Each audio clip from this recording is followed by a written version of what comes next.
Thanks for joining me on OTS Live. Good to have you today. I know we're all having Champions League game in maybe an hour or so. Thanks for joining me anyhow. And whoever you're cheering for, I'm not going to tell you who I'm going to go for. Today, as usual, we have a very special guest. When we talk about goalkeeping coaches and goalkeeping, I guess going over like 5 different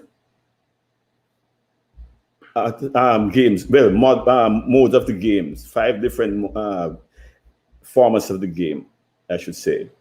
This is the person you want to talk to. And I definitely am really looking forward to this discussion. And today we have no other than Tony Elliott, who is definitely, I don't know, he'll tell you, you'll hear his story. As you can see, he's a UEFA and FA qualified coach.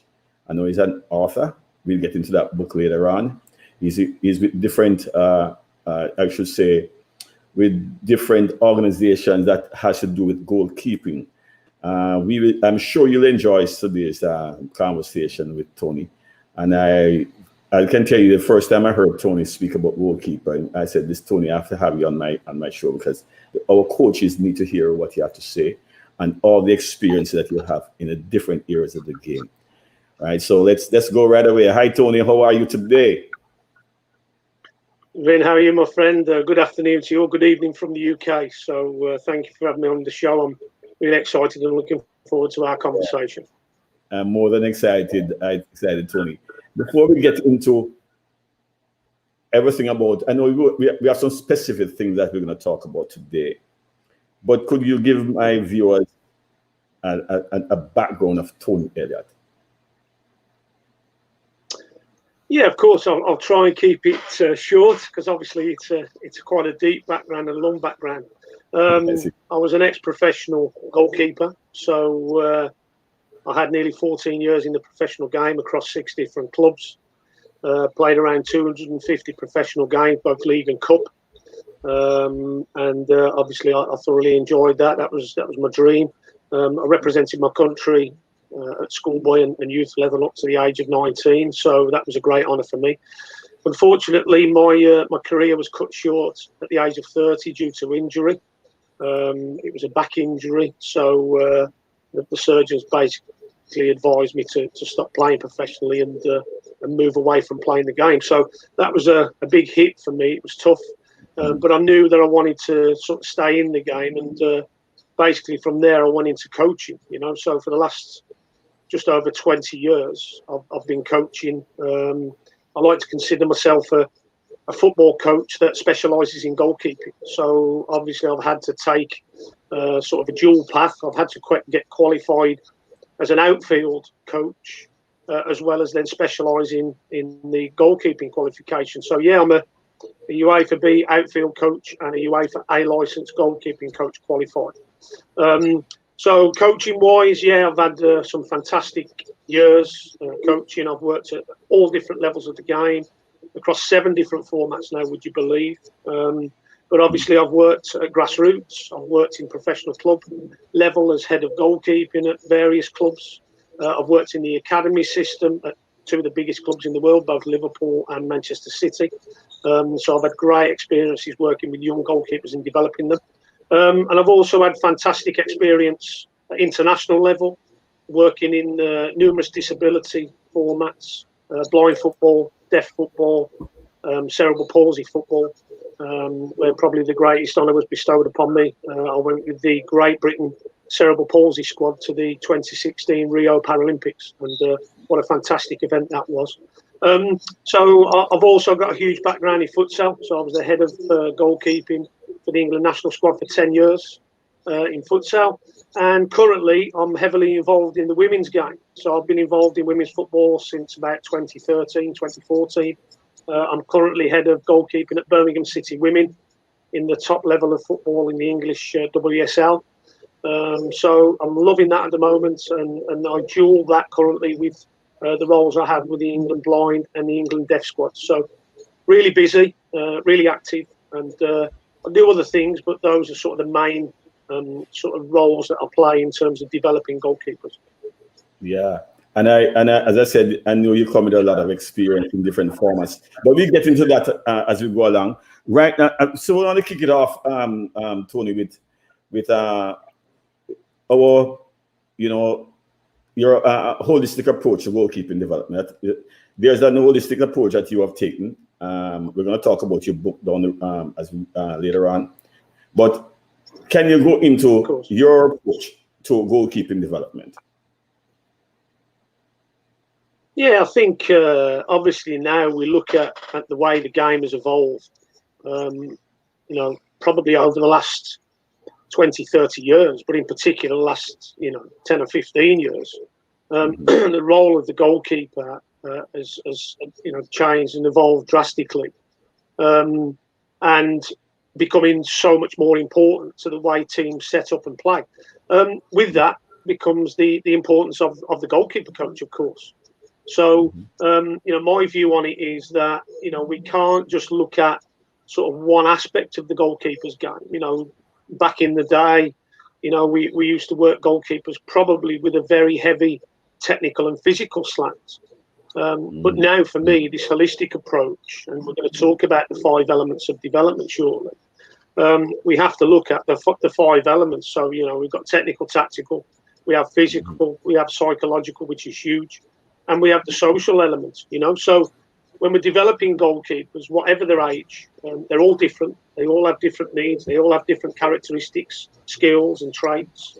So it's very important to us as coaches that we get to understand those differences and recognise what elements those individual goalkeepers may need to have continued development in, but also need to maybe acquire new or better skills in certain ones of those elements. So that's the role that the goalkeeper coach plays. It's a huge role now, and it's one where I see it as that holistic approach. I think the biggest thing is connection, and connecting with those individuals and getting to know them better, so you can actually understand what makes them tick, and then basically build the programs that they require around them. So it's for them. It's not for me or us. It's actually for them and what their needs are. So that's the way I see it. I think what created this, what sort of drove me to bring it together this way. We've worked, to what we call the 4-corner approach in England for many, many years. But I wanted to just give a little bit more detail to that. But also, I think when the coronavirus hit and the lockdown struck, I wanted to sort of share, something with those out there that needed some guidance, some help. But I wanted to do it in good detail.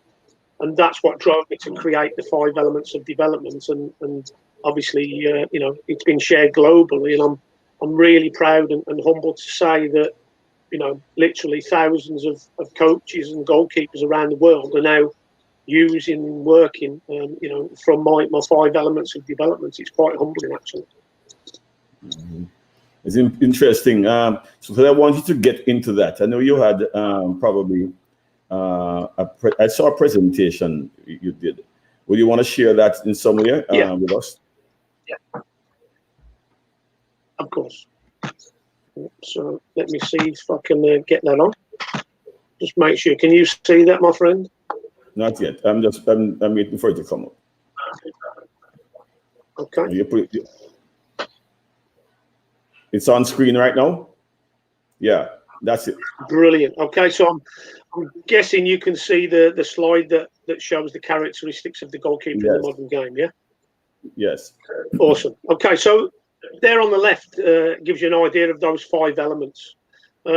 We used to kind of have just the 5 elements as a word: technical, tactical, physical. But I wanted to just give them a little bit more individual credibility, and so that's what I've done there. So, I'll term it technical ability, tactical awareness and astuteness, physical capability, psychological balance, and then you've got social and emotional connection.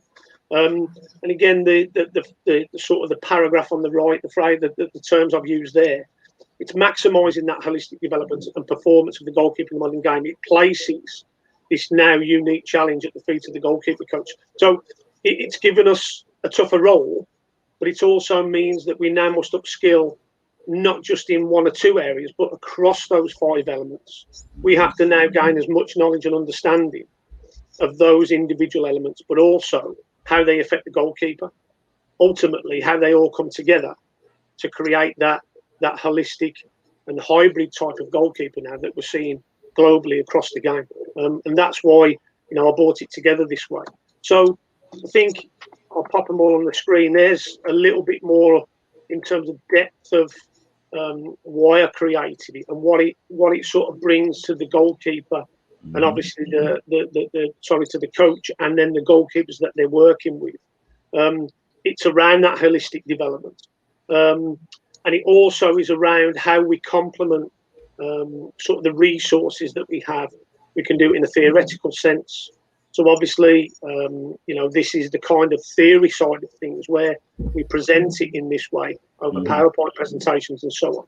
But that can then be backed up and complemented with analysis through, obviously, through videoing and so on. And of course, then we have the practical elements, which is, that physical side in terms of your practice curriculum.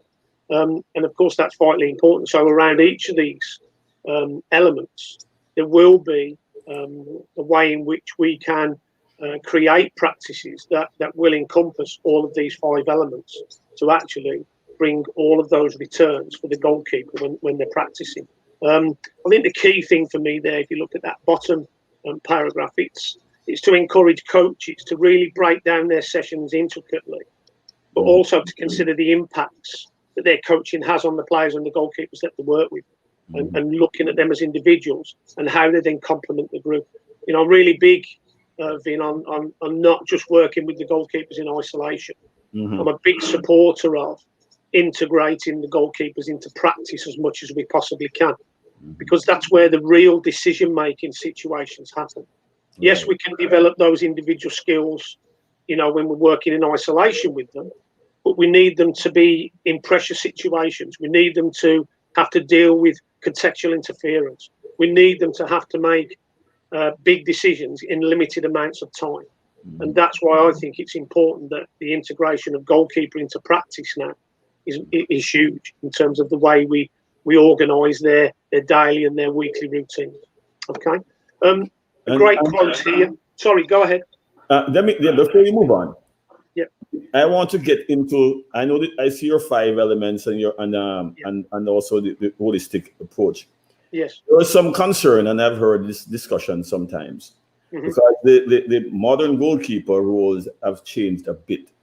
Yes, right, and not a bit, a whole lot. What is the thing? Which one of these is the most important to you, the technical side or the tactical side of the game for the goalkeepers? It's a great question, and I often get asked this one, and I'm guessing my answer is sometimes quite controversial. But I know, having delivered, hundreds of courses to coaches as a tutor over the years, and worked with many different goalkeepers. My view is my personal view. It's subjective. It's there to be challenged and questioned. But I think the most important thing is that tactical element. The goalkeeper needs to have a quick understanding, an immediate understanding of their positional sense, where they need to be, how they need to get there, and their role in terms of supporting the team when the ball's in play. You can have the best technician. They can have all the skills. You can have a physically capable individual, great athlete. You can also have a psychologically and socially balanced individual. But if they don't recognise and understand the tactical side in terms of their role within the team, their positioning, they could be way out of position and not be in a good position to use those other skills. So for me, it's about being in the right place at the right time and understanding their role in terms of supporting the play, both in possession and out of possession. That's why I would always suggest that the tactical side is vitally important. Now, of course, when we're developing goalkeepers, probably the first thing that most coaches do is they'll go to the technical side, especially when we're working with very young goalkeepers. And that's their choice. But I very quickly try to give my goalkeepers a very, very quick understanding of where they need to be positioned in the goal, in relation to where the ball is. then we can start to complement that with their technical skills. And that's just my view. It's there to be challenged, there to be questioned. Well, you asked me the question, and that's my view. Yeah. Everything is there to be challenged. I mean, as I said, that's how the game changes. You know, if we stayed one way and we are thinking the same way, then there will be no changes. You know, so everyone brings their own philosophy and ideas about the game. And I like to engage goalkeeper coaches because it's one of my favorite areas of training. Although I'm not a goalkeeper coach, but I like to make sure that when I was in charge of the national teams, I ensure that my goalkeeper coaches got a good time, you know, to do what they have to do. And if I need them in training, then I bring them in. And I never bring all. I always bring one, and I switch them around. What I want to ask you, Tony. I've seen a lot of videos online proposing to be goalkeeper coaches. And I've seen some techniques. I don't know if they're okay, but some of them doesn't look like it happens in the game. And I'm a proponent of doing things that happen in the game. Or let's put it more in a more coaching jargon, game related. All right. So I've seen cones, and I've seen the bars, and I've seen people jumping and diving. Give me your take on that approach. Is it okay, or do you have a different view on that?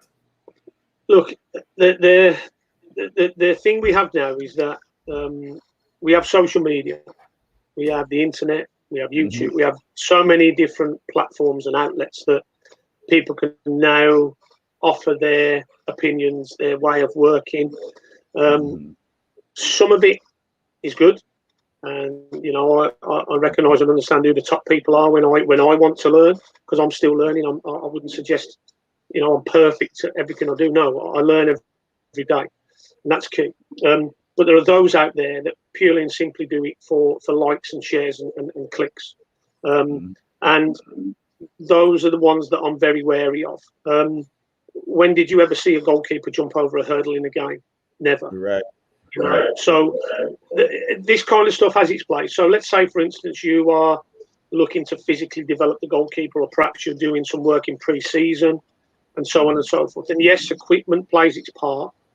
I try to minimize the amount of equipment I use, the amount of times I use it, because I think it creates false actions and movements from the goalkeeper that they won't do in the game. So I try to keep my practices, like you suggested, as game related, as relative to their role within the game as I possibly can. So the way I work now is I watch the games, depending on the formats that I'm working, whether it be blind football, deaf football, whether it be futsal, whether it be the women's game. And I look at the actions, the movements, the decisions that the goalkeepers have to make throughout the games. And I try to create practice and build practices with those visualizations that I get in mind, because then I'm creating realistic situations for the goalkeeper. That's how I work. So I wouldn't go on YouTube like many do, see a drill, that's what they are basically, and a goalkeeper jumping over hurdles and diving on the ropes and so on and so forth, and think, oh, that looks good, I'll just do it. No, because it's not relative, or it wouldn't be relative to what I need to get in terms of returns for the goalkeepers I'm working with. So you have to be very select what you watch. You have to be very select what you understand as being good practice. But you also have to be selecting what you choose to help develop your goalkeepers. So that's what I'm not going to berate anybody. I'm not going to have a go at anyone. I'm not going to single out people. There's a lot out there. That's their right. It's their driver. They want to do it that way. It's up to the individual to select whether they feel it's right or not right for their individual situation. I know what I choose. Others may choose differently, but that's their choice. All righty. So now that's out of the way, is there? I know you have a presentation. You want to go on to another area that you wanted to discuss? Say again. No, I said no. You had not. Yeah, of course. Yeah. So what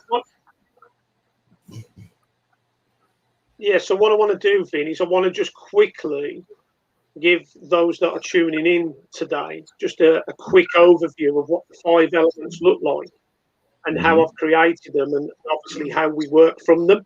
So I think just a great quote here from Ter Stegen, where he says, we have so many modern goalkeepers. I tend to call them goalkeepers in the modern game, and they're all different. There's not one type of modern goalkeeper. There are many, many different types. They bring many different things to their teams in terms of the way their teams play, and they complement the playing philosophies of the teams that they play in. Some teams, may even alter and affect their philosophy, their playing philosophy, to adapt to the goalkeeper. So that's an interesting one. For an example, does Manuel Neuer fit Bayern, or do Bayern fit Manuel Neuer? So that's a very interesting question to ask. I think there aren't many goalkeepers that could probably do what he does in the way he does it for that team. And the success they've had over the years is there to be seen, and he's played a major part in that. So, it's an interesting one. But to go into the 5 elements, so this is how I've constructed it. And what I've got here, so in each of the individual elements, normally what you would see is you would see the element itself, and you just get some words or phrases that are components of that element. So, for instance, if it was a technical element, you'd see, in terms of the goalkeeper for development, you'd see handling, diving, so on and so forth. But for me, that wasn't really going to help him. What does it look like? What's the beginning? What's the foundations that you need to sort of begin to work from in terms of those individual aspects? So this is an element in itself, the technical ability element. But what you see before you are what I call the aspect globes. Yeah. So to complement that, it's a lot of words on the screen, so don't worry about that. I'm not going to read it word for word. This is for the coaches to actually then go and share with their goalkeepers. In terms of, well, let's say, for instance, we've got young goalkeepers that aren't aware of the technical ability aspects. Then the coach has some rough idea of what the beginnings of that detail are for those individuals they're working with. So for instance, on the left-hand side at the top, you've got the ready set position. It gives a little bit of a brief overview of what that is. Okay, handling and diving, similar. Yeah, so it's correct selection of appropriate techniques, when and how to secure the ball, and so on and so forth. Okay, and what I've done is I've just give some wording, some text to each of those aspect globes. Okay, now obviously, for instance, with handling and diving, what you would then think about, well, what are the components that are involved in that aspect globe? Well, okay, so we look at handling.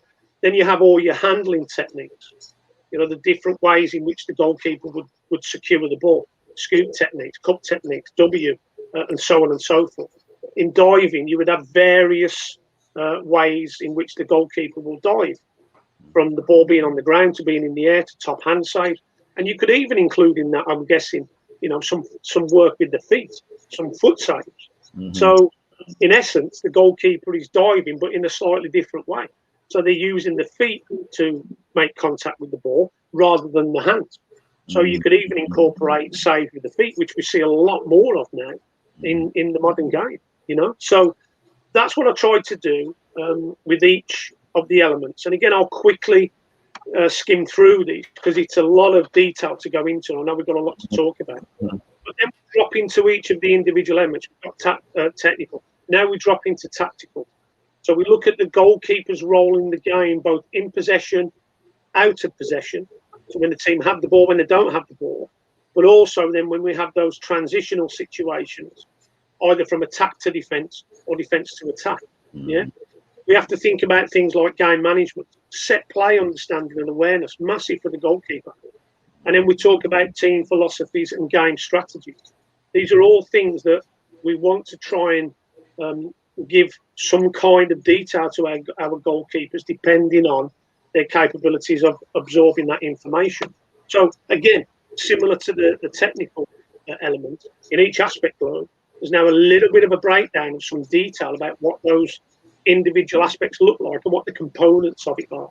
Then, of course, if you're looking at one individual globe, then that's another piece of work that you would then go and create to support your goalkeepers and to develop them on that individual aspect globe. Okay. The same with physical. Yeah.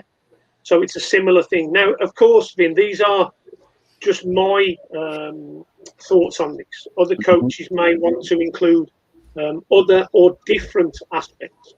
I've just tried to look at what I feel, in my view, are the most important for the coach and for the goalkeeper to think about and to work on.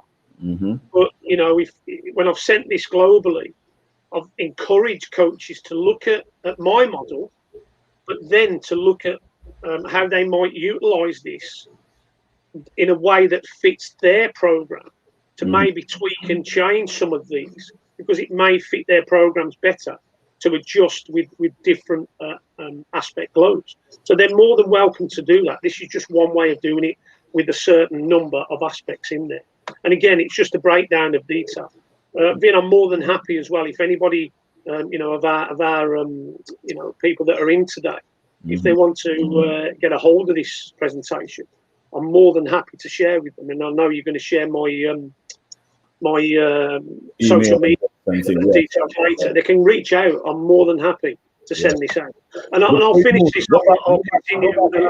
Tony, go back to that slide. So that slide, the physical ability. What I want to ask about is that robustness, because I think I know what it means, right?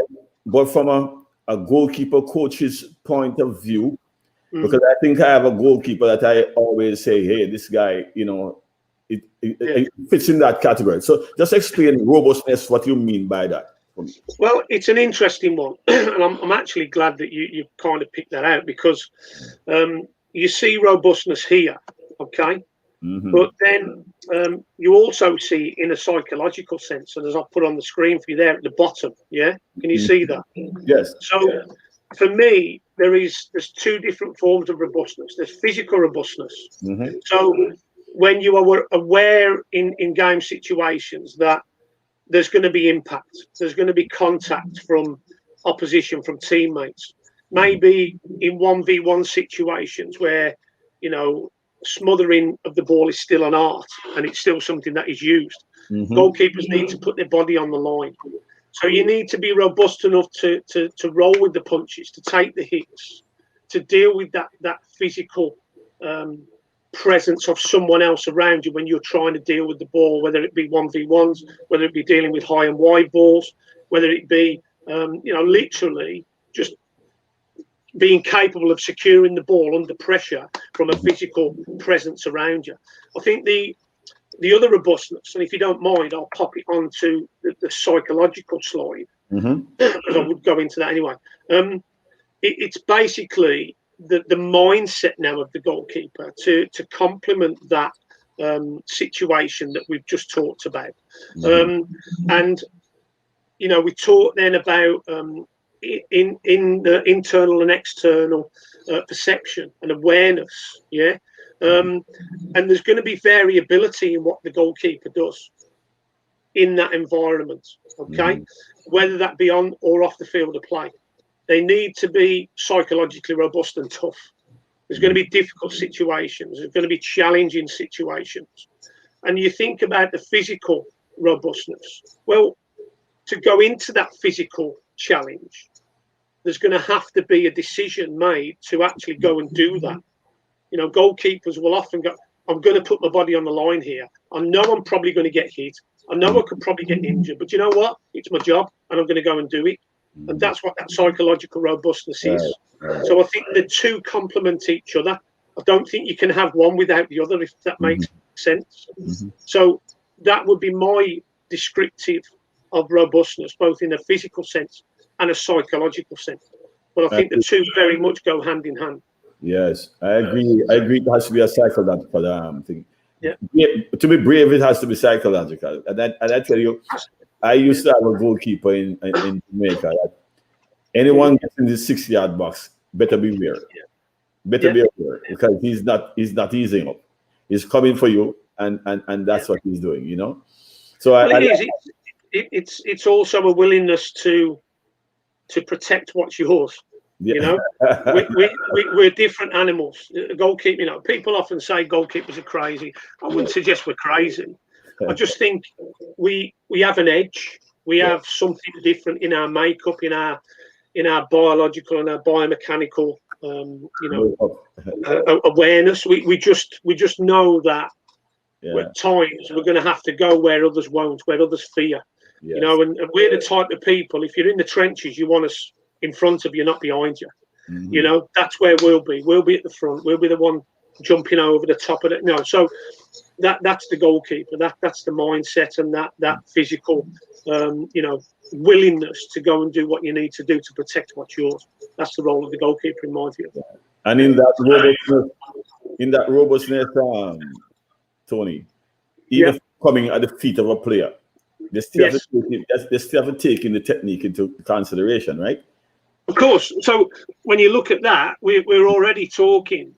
So, you know, and I refer in it this way. So you have goalkeeping's about decisions.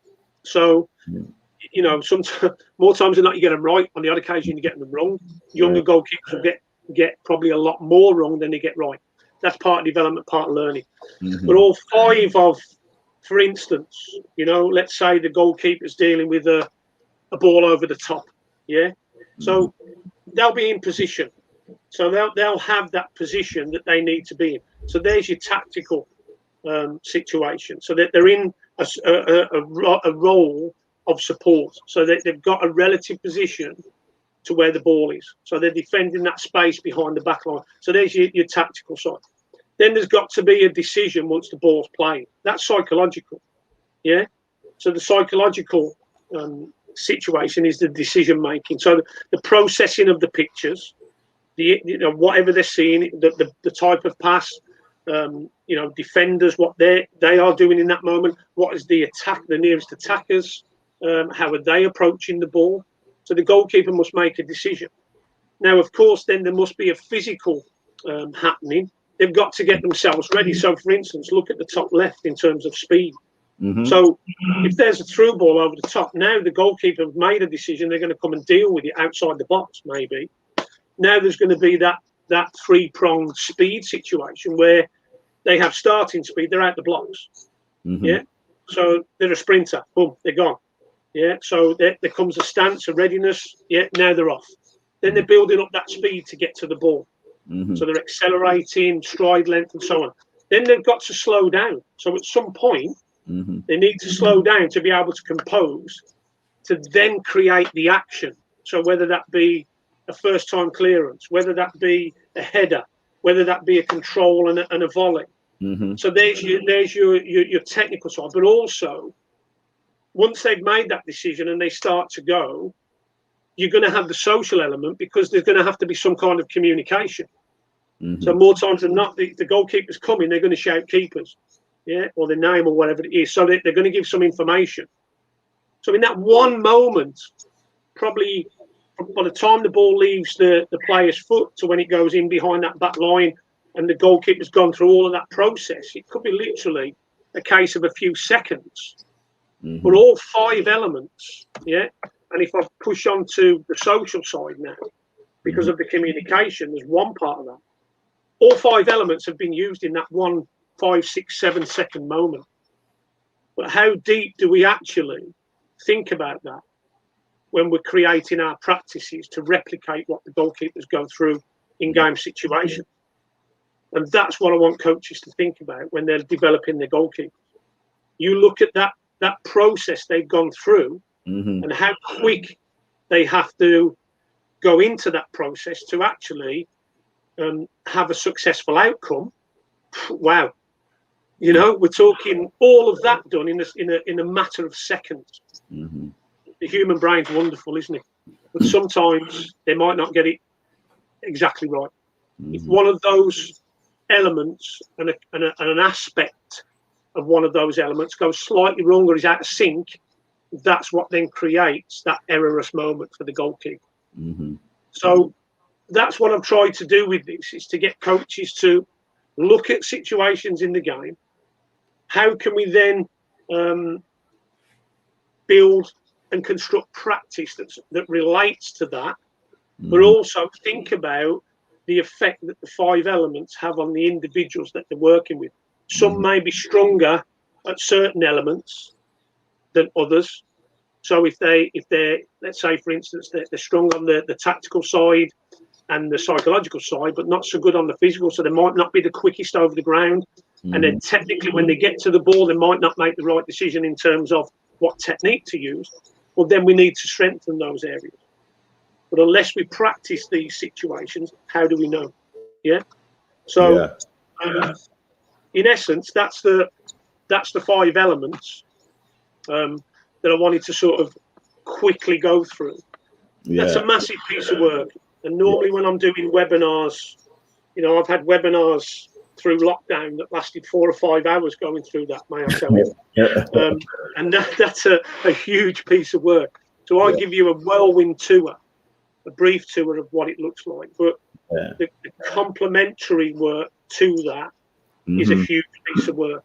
But I'm more than happy to guide those that want to learn more about it if they're interested. And of course, on that presentation I've done for you there, Vin, there's a lot more slides, but I don't want to spend too much time off screen. I saw that presentation, and it's a wonderful presentation.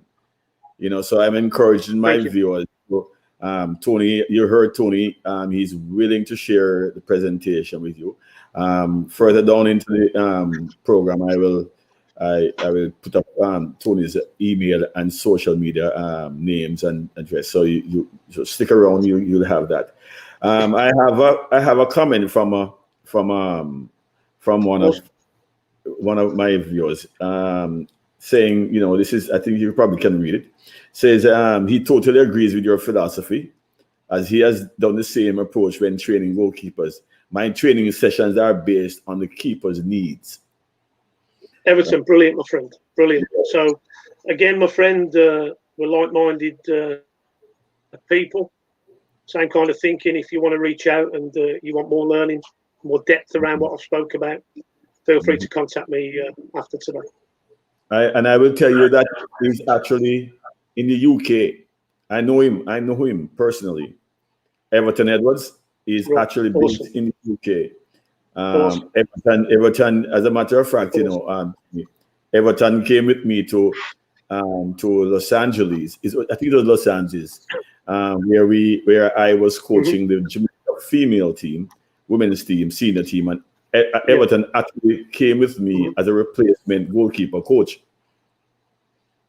So I'm not surprised at that question by Everton. Brilliant. Actually, he actually was in charge of the women's team at Florida International University. So he knows his stuff, and I'm glad he posed that question. Right. So you see, he agrees with you. Yeah. Now there's another connection with us both working in the female game, Yes. I want to lead off in the next section about futsal with a actual question from Thiago Bastos. Thiago is actually, I think Thiago is maybe in the UK. He and I are doing a course right now together. So we're going to talk about futsal next. He's a Brazilian, right? In Brazil, futsal is used development tool. How much could we transfer from futsal to football when it comes to goalkeeper skills and foundations? Yeah, Vin, it's a fantastic question.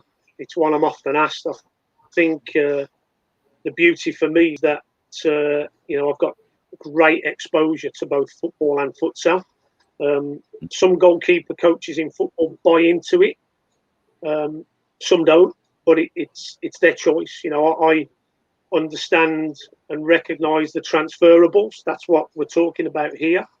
So, from my point of view, there are a number of transferables that we can use, and it's an interesting one. I often refer to a game that many people spoke about a couple of years ago, which was a game where Manchester United played Spurs at Wembley, and I think some titled it the De Gea game, because I think in that game he had a total of around about 11 saves. So I watched the footage, I analysed it, and I threw down a bit of a challenge to a number of football goalkeeper coaches, where basically when you look at the 11 saves that he made on that night, some very good saves, 9 of those saves, if you put a futsal goal around De Gea, 9 of those saves were actually within the width and height of a futsal goal. There are only 2 of those saves where he was stretched and he had to move outside what would have been the width of a futsal goal. And that could have been straight on, it could have been angled, but literally also the types of saves he was making. So when you talk to me about the transferables, let's have a look at blocking, for instance, where the goalkeeper performs that traditional K-shape, long barrier, whatever you want to call it. In Spain, they call it the cross in the futsal terminology, because you've got 4 points of contact. So, the goalkeeper turns to the side and they use a blocking shape. You've got a high block, which is waist and above. You've got a low block, which is waist and below. So there's one of the transferables. De Gea made a number of saves in that game using the blocking shape. Also, you look at another type of save that the goalkeeper uses in futsal, the split save, the lateral split, or the foot save, whatever you want to call it, used to great effect in futsal. And it's no coincidence that we're now seeing a lot of goalkeepers make a lot more saves in football, at the top level especially, with their feet. Yeah, so it's an area that we need to coach. And also, it's understanding why we may use it as a skill set. At times, we can't forget that goalkeepers dive. You won't see goalkeepers dive a lot in futsal, purely and simply because of the time constraints, the speed of the play, obviously the hard surfaces that they're diving on. I wouldn't want to be diving on a concrete or a wooden floor very often. I'd rather drop into a split save, if I'm being honest. So that we use a lateral split. But it's an area that we must coach and we must practice and recognise when to use it, when not to use it. When do you use your traditional dive? When might you use a foot save or a split save? The forward kick through, which is again a technique used in futsal. So the ball's driven very fast and hard by the goalkeeper's feet. Literally haven't got time to get down with the hands, so you just bring the foot forward and you kick through the ball. Probably the other skill. So we've talked about out of possession there, in other words, defending the goal and defending the area. But another skill that the goalkeeper can definitely develop themselves in futsal, but then transfer to football, is distribution. So throwing and playing and passing with the feet. The goalkeeper uses that in futsal continuously. So it's a great chance for the goalkeeper to develop their control, also their use of both feet, so to be comfortable receiving from both sides of the court to move the ball quickly. And don't forget, in futsal we have the 4-second rule. So when the goalkeepers receive the ball, they have to move the ball within those 4 seconds, otherwise they're penalised. So the thought processes that the goalkeepers must go through before they receive the ball have to happen in the before part. So they have to be proactive. They have to be thinking ahead. Receiving the ball, what's my options? Now I'm going to play. So for me, there's just a broad idea of what we can transfer. I think also the physical returns in terms of the preparation of the futsal goalkeeper, and we've talked about split saves and blocking and just their general mobility around the court. I've done some futsal type sessions with football goalkeepers, and I have to tell you, Vin, the football goalkeepers find it very difficult, purely and simply because of the nature and speed of the game and the sharpness that the goalkeeper has to have to get around the court. So for me, the physical returns would be in there as well. So just a rough idea. I hope that answers the question. And coming from Brazil, he can probably tell me more. So I'd like to hear his thoughts on my answers. Yeah, he's actually living in Canada now, but he's from a futsal background, as you know, that's what it is. But just stay on that a little bit longer. What are some of the key things? Because I coached futsal in Jamaica, but I never sort of pay much attention or to the goalkeeping side of it. And when I saw the goalkeeping coach and you specialize in futsal, just give me a couple areas you think that are important for us to focus on with the futsal goalkeepers? I know it has a lot of reflex. It has a lot of block. You know, so give me some of those. Just give me a few of those before we move on. Well, of course, I've already mentioned 4 or 5 areas that you would think about focusing on in terms of the technical side. I think for me, as I've said, the physical preparation that goes into getting your goalkeepers ready is huge. I think also, when I talked about the 5 elements, the psychological element for the goalkeeper in futsal is massive, purely and simply because of the tightness of the game, the small areas that we play in, and the lack of time that the goalkeeper will have to make big decisions. And I think the other thing is that they're constantly in the game. So, I try to encourage my goalkeepers, whether it be football or futsal, and I use this term, is to never spectate. You must always participate. You're always involved in the game. So I think their awareness of what's happening tactically, strategically, their support of the play, most definitely when the team have the ball, is huge.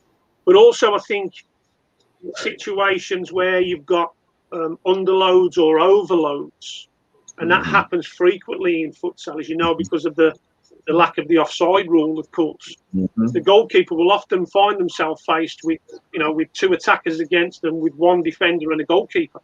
So definitely working in underloaded situations where it's maybe a 2v2 with 2 attackers and a defender and the goalkeeper working as that 2v2.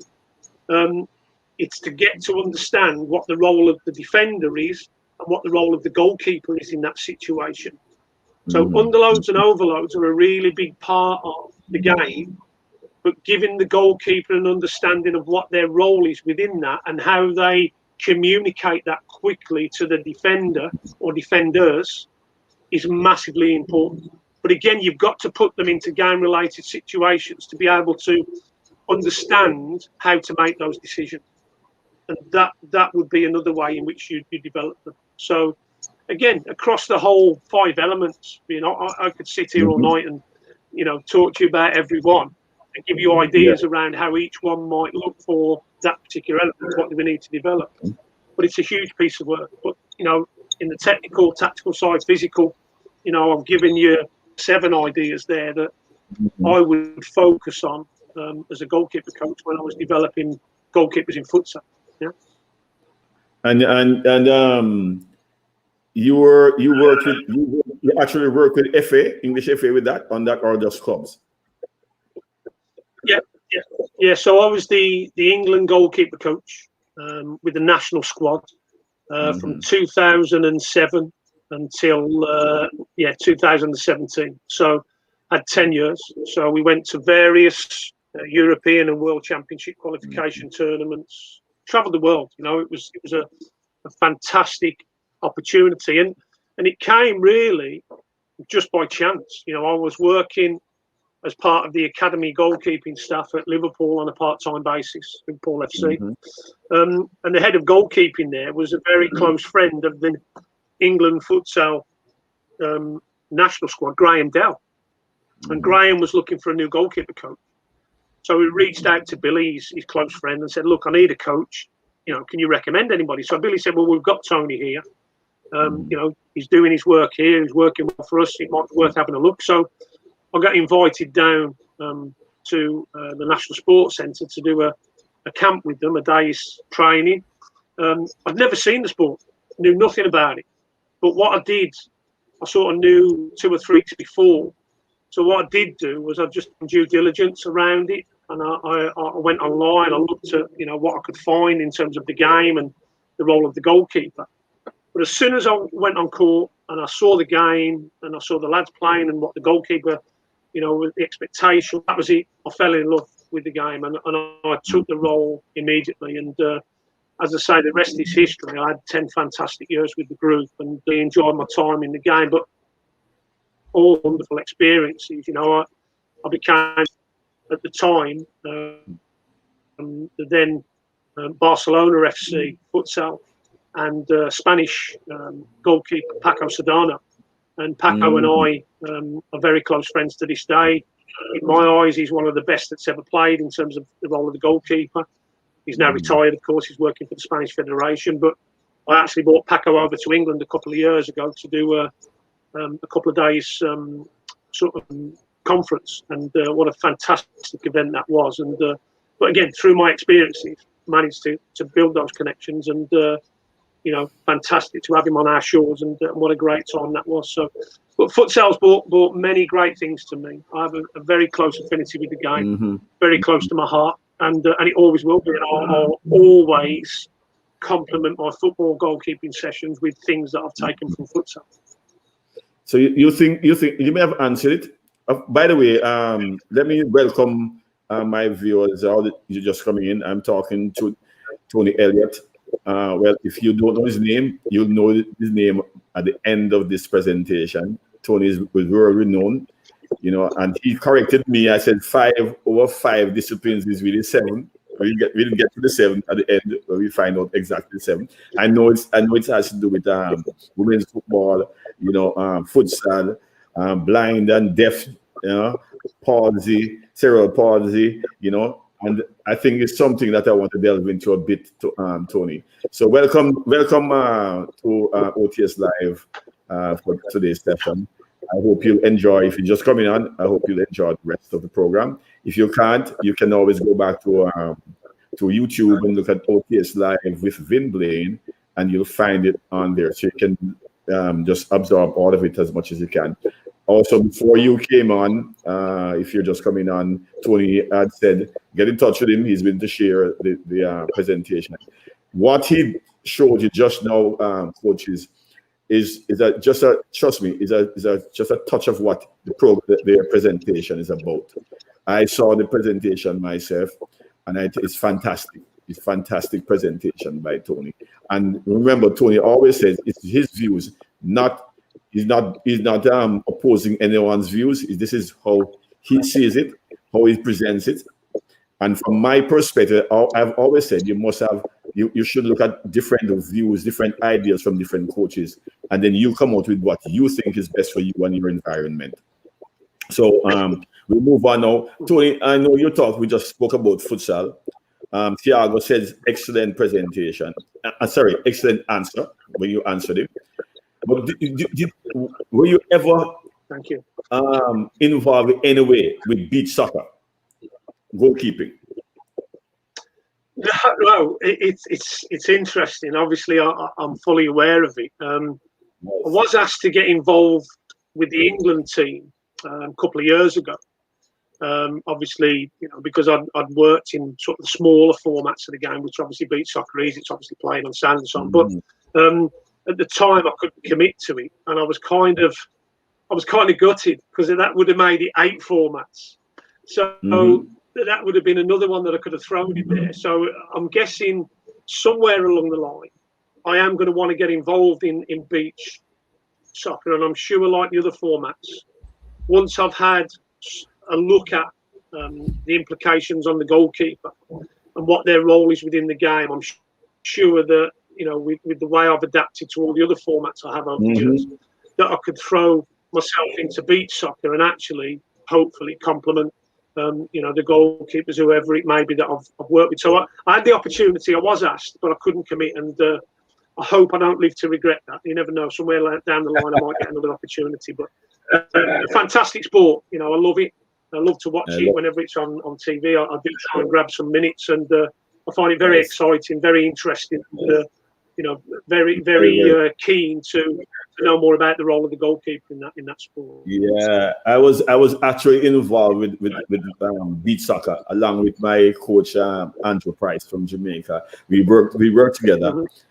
I did some coaching, he did some coaching. We all collaborated there. I was more the manager, but I was also involved in the coaching at some point. Right. And I think it's I never knew the sport, Tony, until I really got into it, and I fell in love with it. And the goalkeepers fell in love with it too. Because now they can dive, Tony. Now they can dive because they're on sand. Yes. Yeah, brilliant. Brilliant. I am somebody messaged me outside of this platform and asked me, asked me to ask you, what's the thing? What would you start under 19 goalkeeper with in an 8-week program? Say you only have 8 weeks. What would you concentrate on in the start? Just maybe the goalkeeper is a schoolboy goalkeeper, maybe not experienced enough. What are some of the things that you start with? Yeah, I think, look, at the end of the day, I'd be very keen to get to know that individual. I think generally within 1 or 2 sessions, I'll have a kind of a broad idea of what that individual may need to work on.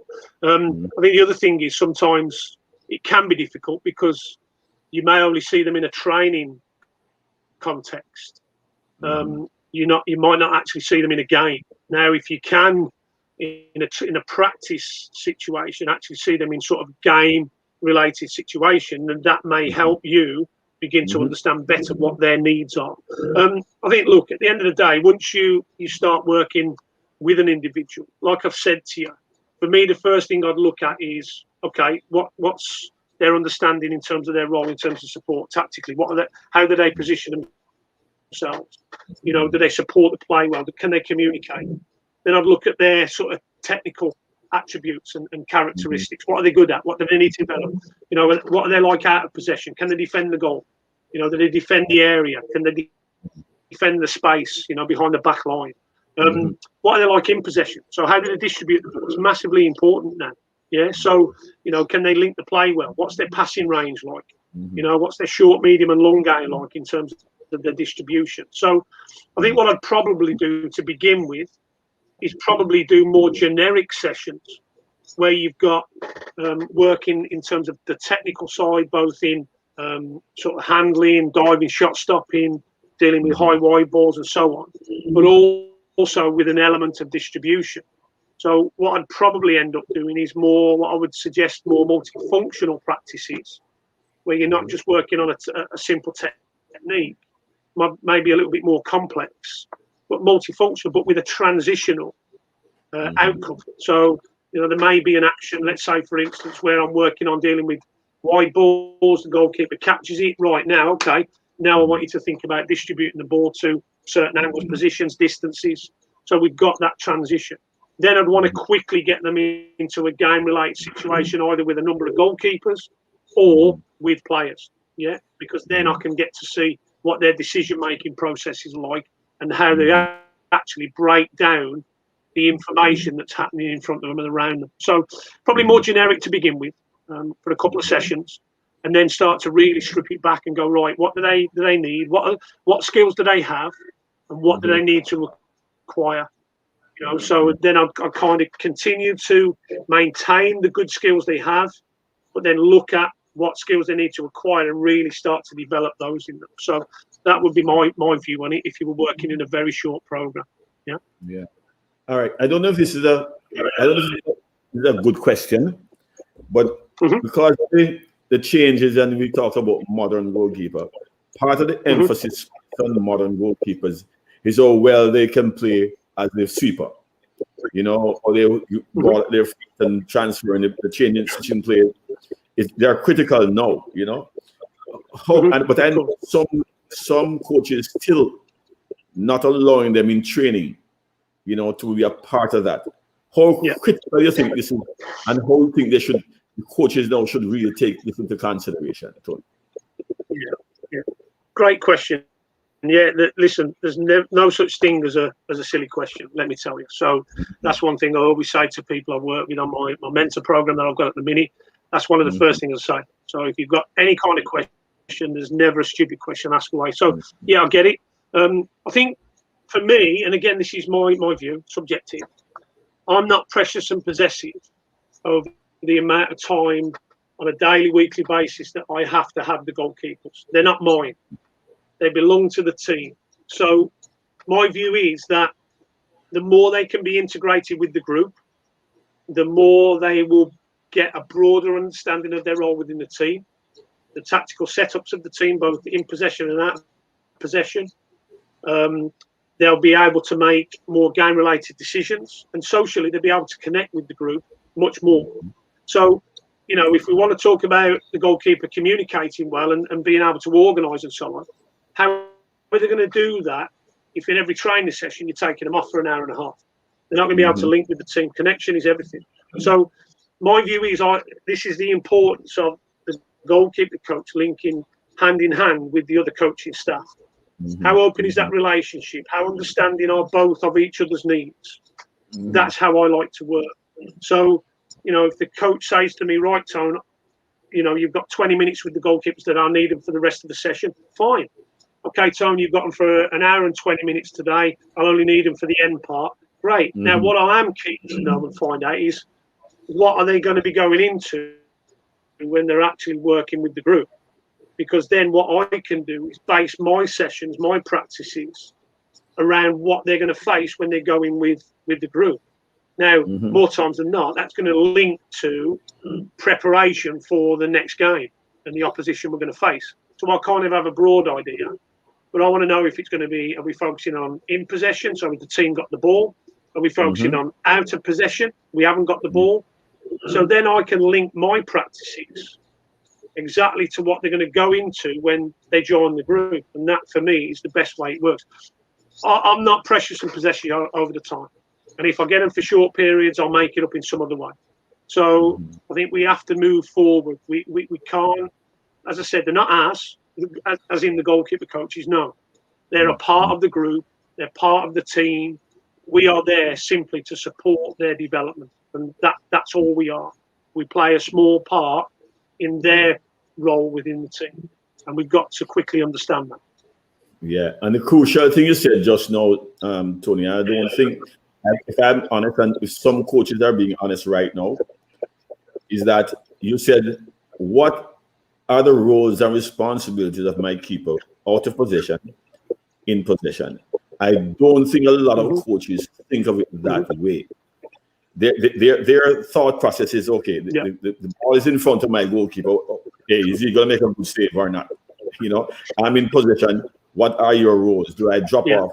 I think there's a crucial information. That's crucial information for all coaches that are listening on here, or will be listening down the road. Of course. Well, Vin, the greatest source of that information is your goalkeeper coach. Right.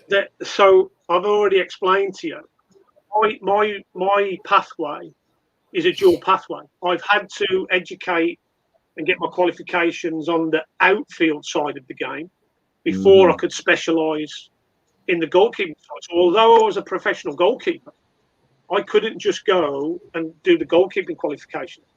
I had to learn about the game per se. Then I could focus on the specialism. That is where I share my knowledge. So, but not enough coaches are still comfortable enough with putting trust in probably the most qualified individual within their staff group, because we've dual qualified. So you look at an outfield coach, how many outfield coaches have actually got top level goalkeeping qualifications? They haven't. Not many of them have anyway. But then, if you want to gain more knowledge about the role of the goalkeeper, if you're not going to upskill yourself as a coach and go and get the qualification, well, surely you've got to put trust in the person that has got them qualifications, and that's your goalkeeper coach. So I think we have to break down the barriers. We have to give more credence and credibility to the goalkeeper coach, to the knowledge that they actually have. But the biggest thing is about trust. We have to trust each other. And my view is, if you can't trust each other, then you shouldn't be working together. Right. That's my view. I agree. So I think there has to be this open-mindedness about knowledge. Who has it? Who shares it? How do we share it? And do we trust each other? And that's the key for me. And that has a lot to do with the coach's game model. Don't you think, Tony? How you start the game from or the play from the back. Yeah.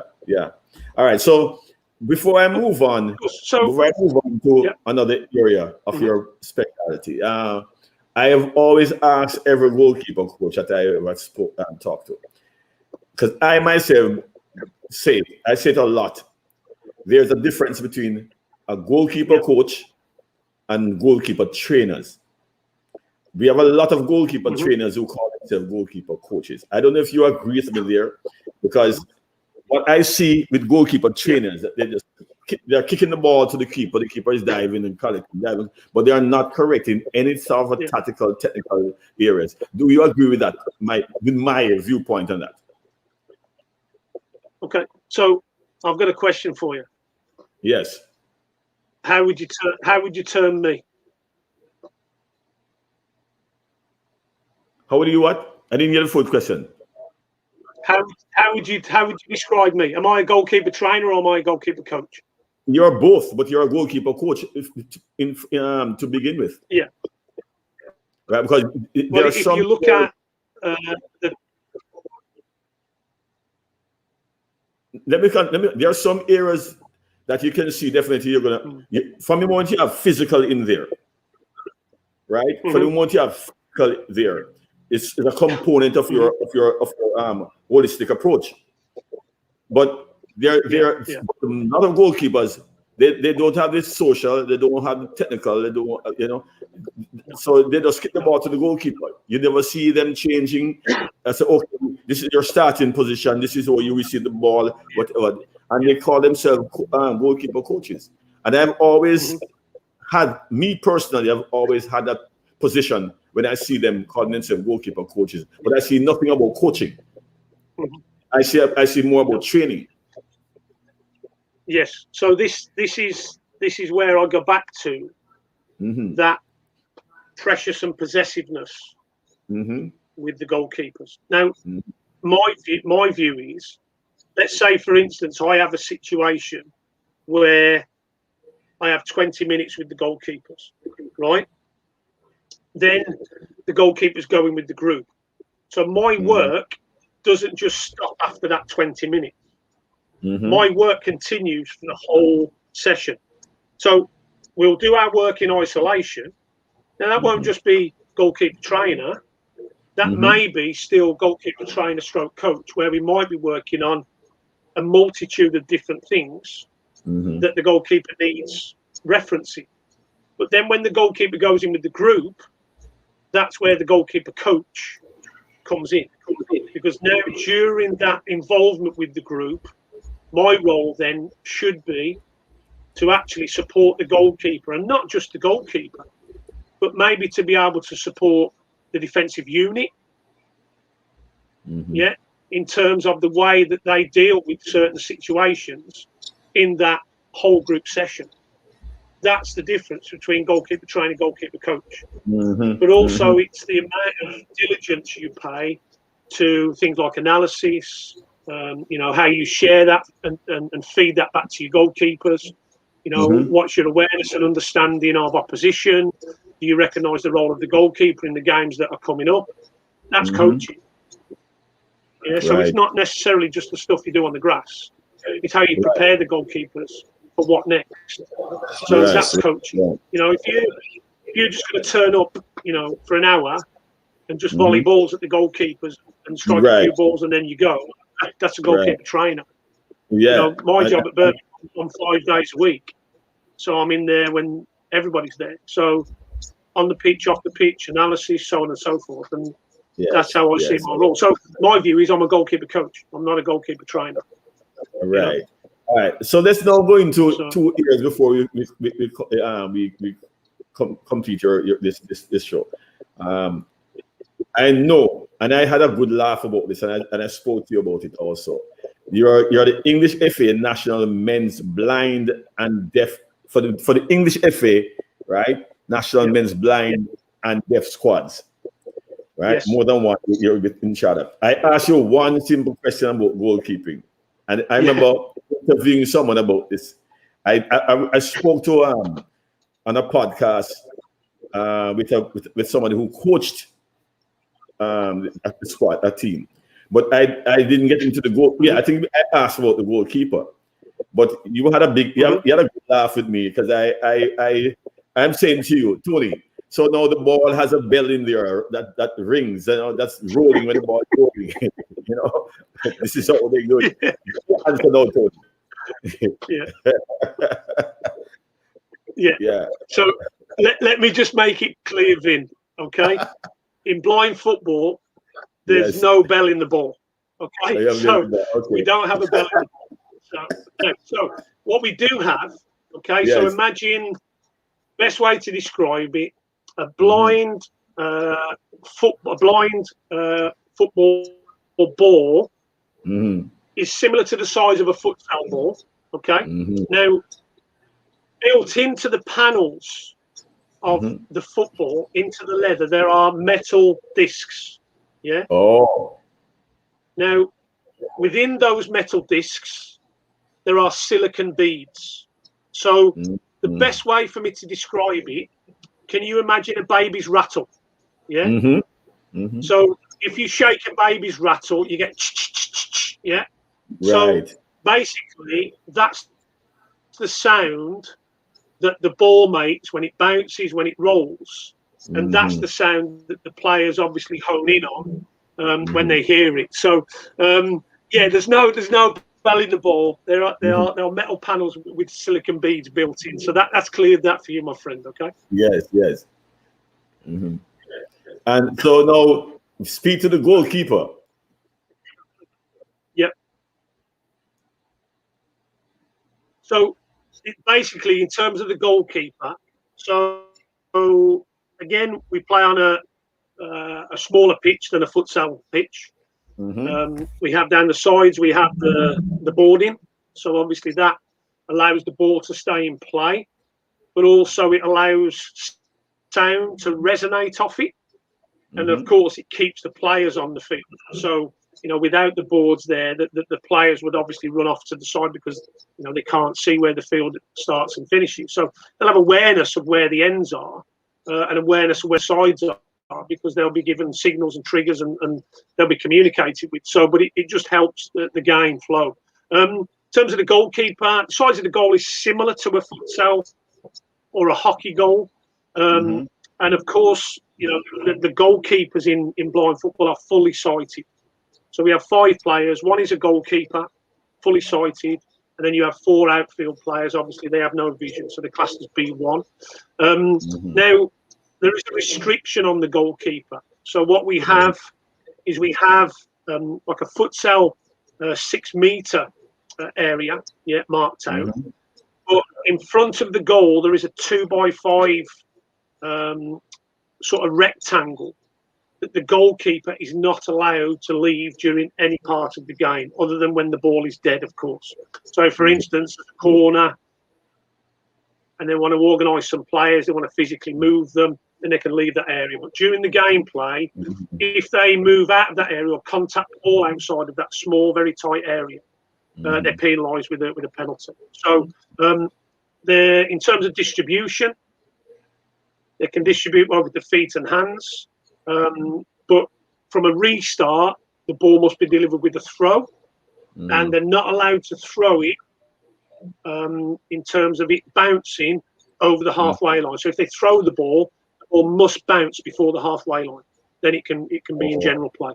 If they throw it too big, too long, and it first bounces over the halfway, then they get penalised. Free kick on the halfway line. Probably the biggest thing for the goalkeepers is the communication. So the social, psychological side is huge because they literally are the communicators of the team. So, but if you can imagine, Vin, I'll just give you a quick idea. The ebb and flow of a game, the goalkeepers have to instantly assess the situation and then also give that information as quick as they can to the players. If it's not instant, then it's too late. It's past them by.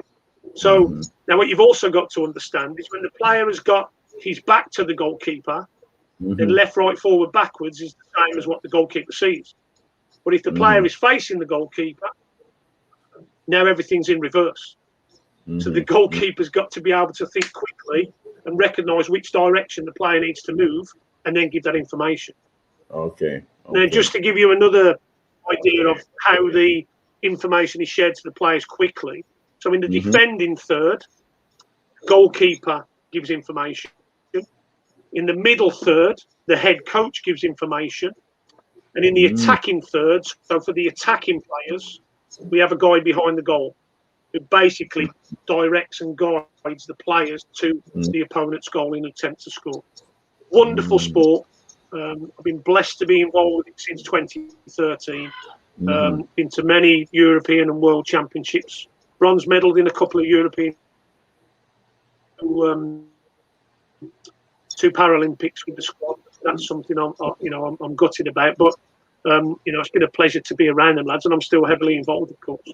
So let us hit on the cerebral palsy involvement. Yeah. That's interesting to me. Yeah. It's again, it was a wonderful opportunity for me. After London 2012, the FA decided that there was going to be a little bit of an overhaul of the staff support group for that team. So I was offered the role, and I took it with both hands, of course. Of course, in cerebral palsy football, you have varying levels of the disability. Quite often, the goalkeepers are the ones with the most profound disability, so they have very limited movement in their lower half in terms of their leg movement. So that's where they tend to have, most of, that disability element. So managing their capabilities and being able to help them develop in terms of, moving them around the goal is probably the biggest thing that we need to work on. But, for me, being involved in that was a fantastic opportunity. And, of course, as I mentioned at the start, we then, as the England squad and complemented with a few Scottish players, we actually went to the Rio Paralympics in 2016 and represented Great Britain. We went to Rio, stayed in the Olympic Village. We had about 4 weeks there. And that is something I'll never forget. And we actually opened the football tournament because we played the host nation, Brazil. And what an honour that was to actually walk out to a full house. I think it was 20,000 people in there. And we were expected to get trounced. But we actually ended up only losing 2-1. Gave a fantastic account of ourselves. And our goalkeeper, Joel, was fantastic on that day. And as I say, wonderful experience. Brilliant, to be able to work in that format of the game, but also to challenge me to understand the role of the goalkeeper, the capabilities, and manage the difference, in terms of what the capabilities of the goalkeepers were. But then to design practice, not only to complement their role in the team, but also to recognise what they could and couldn't do in terms of their capability. But I never ever said to them, you can't do this. We always found a way. So that was the challenge for me. I never said to the guys, no, we're not going to do that because you can't do it. No, we'll find a way. If I need to move you somewhere or get you somewhere, we'll find a way to do it. And that's the way we worked. And as I say, it was a pleasure to work with those lads. Beautiful. And Tony, listen, I know you have written a book, right? And I want you to tell my viewers where you can find this book. Yeah, that book. That book. Yeah. Listen, I got a surprise for you. I got a surprise, Vin. So there you go, my friend. This one's destined for you. Beautiful. Okay? Beautiful. So I personally signed it, and that's going to be on its way over to you, my friend, once I get your address. So there's a little surprise for you. That is great. I appreciate that so much. And I'm sure that someone listening here now is going to email and say they want the book from me. So I'll tell them no. For sure. Yeah. I mean, if you want to, I'll quickly give you an idea of the book. So it's a little bit different. It's more around a little bit around my journey. But, throughout the pages, what I wanted to do was just share my story and just, I wanted to sort of give people an idea that, to get where I've got to, it hasn't just been an easy path. It's been a tough path, but in the book, there's many things that I talk about: connection, building relationships. We touched on it today between coaches and people understanding each other. Working with players, building confidence, communication. There's case studies in there, so I didn't just want to do a book of sessions. There's a million and one of those out there. But I wanted coaches, goalkeepers, goalkeeper coaches per se, teachers, parents, to really just look at, again, the holistic way in which we need to look after who I feel are the most important people in the team, the goalkeepers. So that's why I put the book together. You know, it's there for anybody that wants to sort of know a bit about my story and a bit about my thoughts, feelings, and philosophies. And of course, if people want to reach out to me either on Instagram or Twitter, I'm more than happy to discuss with them how they might be able to get the book. You can't get the book anywhere else other than coming directly to myself. So all right. if So they're interested, then they can reach out. I'll give them things. Your email address, Tony, right? So there that's the one. Right. And I repeat that Tony is being very generous. He said he's has no problem sharing the little preview you got, little piece of presentation. That's a total presentation. I tell you, I've seen it before, and I tell you, it's an in-depth. It's really a good presentation if you want to know much more about goalkeeper coaching. It says modern goalkeeper, but modern goalkeeping, but trust me, it has everything to do with goalkeeping, that presentation, and it's a PowerPoint presentation. Reach out to Tony. I'm sure. He's already said he's willing to share it with you. So please reach out to him. And there's one area I want to talk to you before we finish, Tony, and I'm sending everybody on the way now. And it has to do with let me just see if I can bring it up here. It has to do with your involvement with goalkeeping. UGKI. Yeah. Let me see if I can get it up here. This is the goalkeeping United Goalkeeping Alliance. I should remember the name because Eric and I have been talking also. So and I saw your name. I said, Eric, well, I'm going to be talking to Tony, very shortly. So give me what goalkeeping alliance is all about, because I think it's good for what I saw of it is very good for coaches around the world. Yeah. Of course. Well, I think really it kind of spawned out of lockdown. I think, when the coronavirus hit, Eric reached out to myself, amongst others as well. So it wasn't just me. But Eric was looking for, I guess, somebody to sort of help him, guide him, give him some, a bit of a push and obviously some detail. So in the early days, I was very heavily involved. The 5 elements of development was very heavily used in terms of bringing awareness to coaches, to young goalkeepers.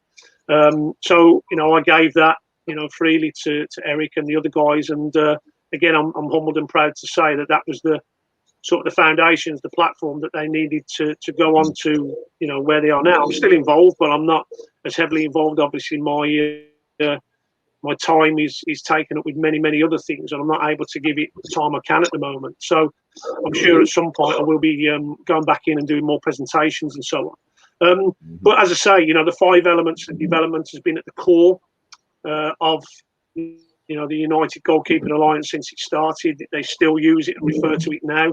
I'm very proud of that, and Eric's done a great job. I think there's nearly 100 coaches involved now, and they've got connections across the US, across Europe, and so on. So it's growing in strength and depth. I'm proud to be associated with it.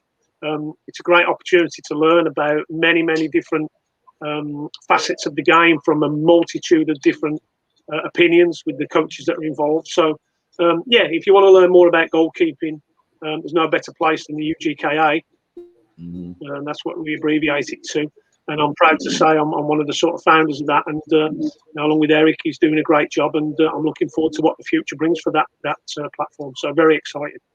Yeah, and I can speak to it because I've been on a couple of presentations on a Sunday. And the way the format is, for those who are listening, the format is that they have these group of young coaches that they speak, they go over presentation with, asking them questions, the different era 1, 2, and 3 in front of goal. Where should you be if the ball is on the left side? Where should you be if the free kick is taken from one area of the field? And the young, it's a participatory thing. It's not something that the coaches are just throwing at you. The kids have a chance to answer questions, participate. And I think that's a very, very, very good approach. And as a matter of fact, very interactive, very interactive. Yes. Eric is now working through us, the Caribbean Football Coaches Association that we just launched, to get the coaches from around the Caribbean and everywhere else that are listening to come on board with it. And there are incentives in there for coaches who want to come and bring their own coaching, their own coaches. So the coaches can bring their own goalkeepers and be a part of this entire thing. And it's very, very good. Tony, I don't know how much I'm going to thank you for coming on. I think it was a fantastic conversation for me and you, getting other people to understand your involvement in the game more than just being an outfield goalkeeper. You know, I love the fact that you're involved with the cerebral palsy, and also the deaf and blind football. You know, futsal. We could go on because you have seven in all. But I really appreciate. Thank you for coming on. Of course. It's a pleasure. No, it's a pleasure. And Vin, can I just say one more thing before I go? Yes. Obviously, for those who are listening in, I do actually have now my own mentor program. Yes. That I'm currently running. I have a number of people on that. So if any of our viewers, listeners are really keen to, get me in a situation where they're one-to-one with me, then obviously they're more than welcome to contact me and get details about the mentor program. I have a couple of slots available. So if there's interest out there, please contact me and we can have further discussions. But it's been an absolute pleasure to be with you, my friend. I've thoroughly enjoyed it. And hopefully we can do this again sometime, not in the not too distant future. Definitely. I look forward to that too, where we can unearth some of your talent and your information and your knowledge. I do want to thank my viewers for coming on today. It's been a pleasure providing this information. A pleasure having Tony on to give you some information and answer some of your questions that you're being putting forward to. I know most of you are now heading off to, if you're not already looking at the game. But it's been a pleasure, Tony. I know you're wanting to know the game also, so it really means more to me than ever that you are here with us.